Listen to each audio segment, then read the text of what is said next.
Shalom. In yesterday's Torah portion, we read in Genesis chapter 37 how Jacob sends his son Joseph to go see how his brothers are. Now we know from the beginning of that portion that Joseph and his brothers didn't get along very well. Joseph was accused of actually slandering his brothers. He had dreams in which he saw the symbols of his brothers and even his parents bowing down to him. In one of those dreams there were cornstalks. In another one of those dreams there were the stars and the sun and the moon. And this greatly upset both Jacob, his father, and his brothers, who for this reason resented him, and even perhaps, as it's written in the Torah, hated him. Jacob had sent his sons to go graze sheep up north in the area of Shechem, and he wanted to know how they were. And so he approached Joseph, his favorite son, and he said to him, I want to know how my sons are. I want to send you up to Shechem so that you can find out and come back and tell me. The words in Hebrew in the verse are Vishalcheyu mi Emek Hebron. It's written that he sent him from the valley of Hebron. Why? Because in Hebron is where they lived. Hebron was their home. And Jacob, as it's written, said that he was sending him from the valley of Hebron. Vishalcheyu mi Emek Hebron. From the valley of Hebron. And there, of course, many of the commentators on the Torah ask, what exactly is the Torah speaking about? It really doesn't make any sense, because Hebron is in the hills. Hebron is actually one of the highest places there is in all of Israel, about 970 meters above sea level. So when the Torah says that he was sending him from the valley of Hebron, it doesn't really seem to make sense. However, when one comes to Hebron and one sees the geography, and one stands actually in the area of Tel Hebron itself, where Abraham and Isaac and Jacob and their families lived, it's very, very easy to understand exactly what the Torah is talking about. Because when one stands all the way up in Tel Hebron and looks down to the valley, he can see a very, very interesting, a very beautiful, and a most significant sight. That sight being the caves of Machpelah, the tombs of the patriarchs and matriarchs, as we say in Hebrew, Ma'arat Machpelah. Looking from above, all the way down in the valley, we see the huge building on top of those caves that Abraham purchased to bury his wife Sarah almost 4,000 years ago.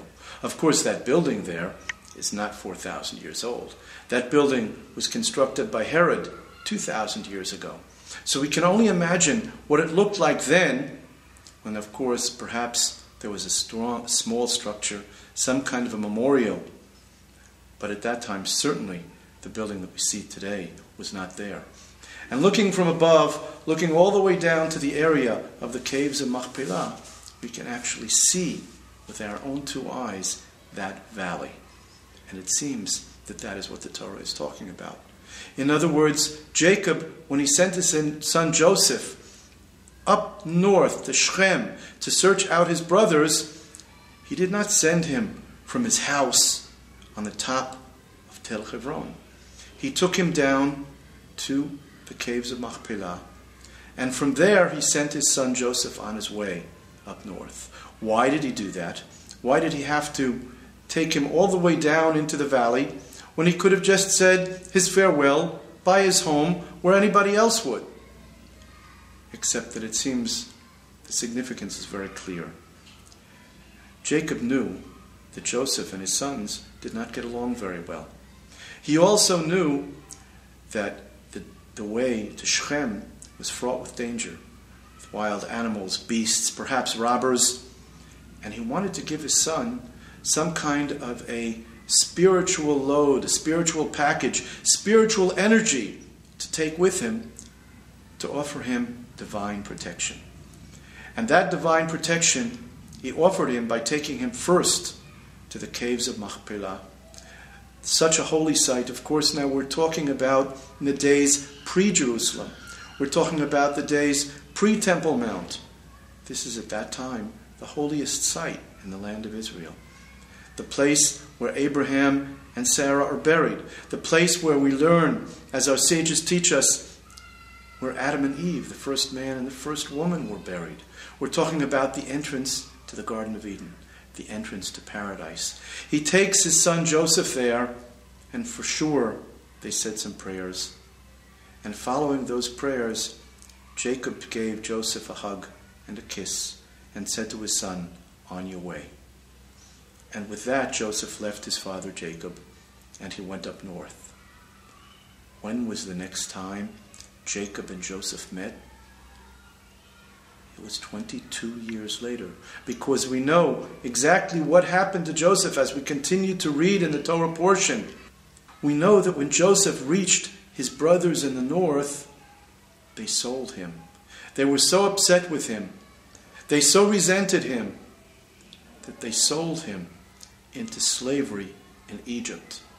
And that slavery continued until Joseph became the ruler of the Egyptians, second only to the Pharaoh in Egypt, to the king of Egypt. And the next time he saw his father was 22 years later. And this is perhaps what we can learn.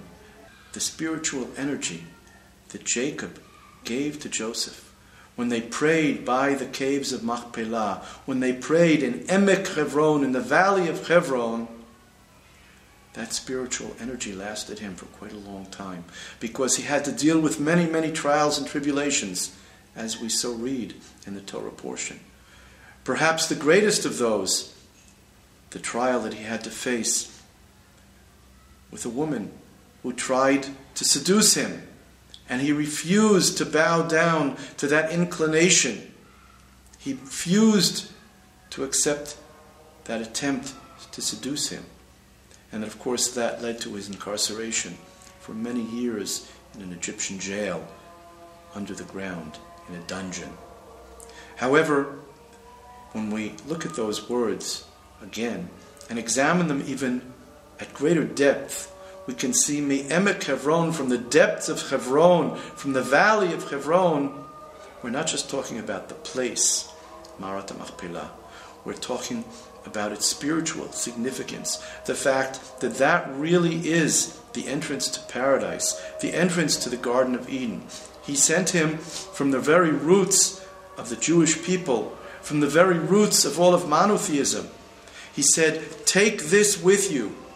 Take this spirituality, take this sight, take all of the spiritual energy that you can from the depths of Machpelah, from the depths of Hebron, from the depths of the entrance to paradise. You take this with you. Because this is where the Jewish people as a people are going to begin, in the exile that begins as we read in the next few weeks. This is what happens in this week's Torah portion, when Jacob sends Joseph to go find his brothers, and he sends him from Emek Hebron, from the valley of Hebron, from the depths of Hebron. Thank you.